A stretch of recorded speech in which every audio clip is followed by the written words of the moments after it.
When she was around 16, a South African girl named Clara Slay is said to have literally made a deal with the devil. Her strange demonic antics began in 1906 when she gained the astonishing ability to levitate at will. This astonished her classmates, and it frightened the wits out of her fellow parishioners when she did it during services at her local church. They tried to pull her back down to her seat, but discovered that whatever force had raised her up was intent on keeping her up.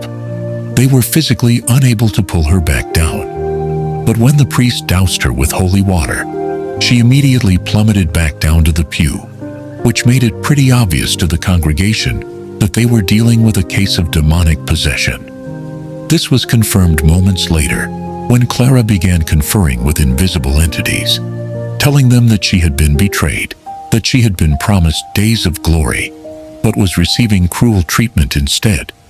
Since the forces of darkness weren't living up to their end of whatever diabolical deal she'd made with them, Clara apparently decided that it would be best to get the whole thing off her conscience. No sooner had she finished complaining to the demons than she turned to the assembled nuns and began imploring them to bring her to one Father Horner Erasmus so that she could confess.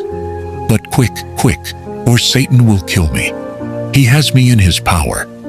And she wasn't exaggerating. Things now took an even stranger turn as Clara's neck elongated and began writhing around like a serpent in front of dozens of witnesses. She proceeded to bite a nun, leaving 2 small red puncture marks, just like you would expect from a snake bite.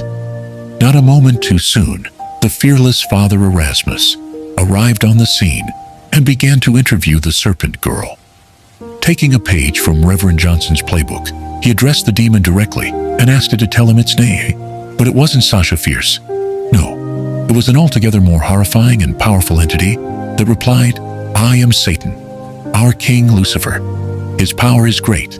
He has at his service countless subjects. We were rushed from heaven to hell, that our sins would not have been as huge as those of many men. His fire does not emit light, and does not look in any way to your fire. Despite the darkness, we see each other. Christ has conquered us by dying on the cross, but now many spirits roam around the world to seduce men. Christ will come again at the last judgment.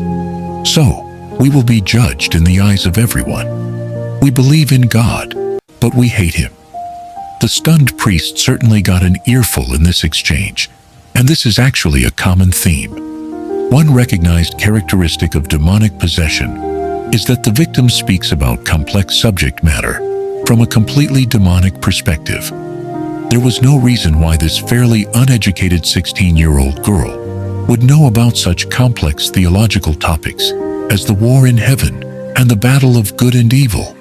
And yet here she was speaking of these complexities in shocking ways. Perhaps most stunning was what Clara said when the priest asked, "Why did God expel demons from heaven?" Without missing a beat, Clara answered in a demonic voice, "Because God revealed to us his Son and commanded us to worship, but we refused."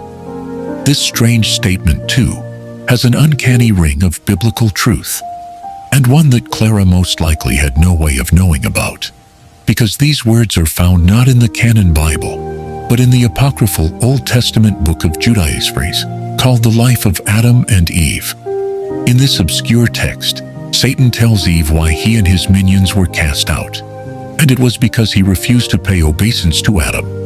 If you view Adam, the first man, as a kind of son of God, then this passage does indeed eerily echo what Clara told Father Erasmus. The Islamic Quran also shows a prideful Iblis, its version of Satan, refusing to bow to Adam and pay obeisance to him. But there is no reason to think that Clara was familiar with that holy text either. At any rate, Father Erasmus, having satisfied himself through this diabolical dialogue that he really was dealing with a demon, determined to get rid of it ASAP. As he began the rite of exorcism, Clara turned violent. She jumped up, knocked the Bible out of his hands, and tried to choke him with his own stole, priestly garment. But the demon could not hold out against the priest's power for long. Soon it apparently departed, never to return, and Clara went on to live a normal and happy life.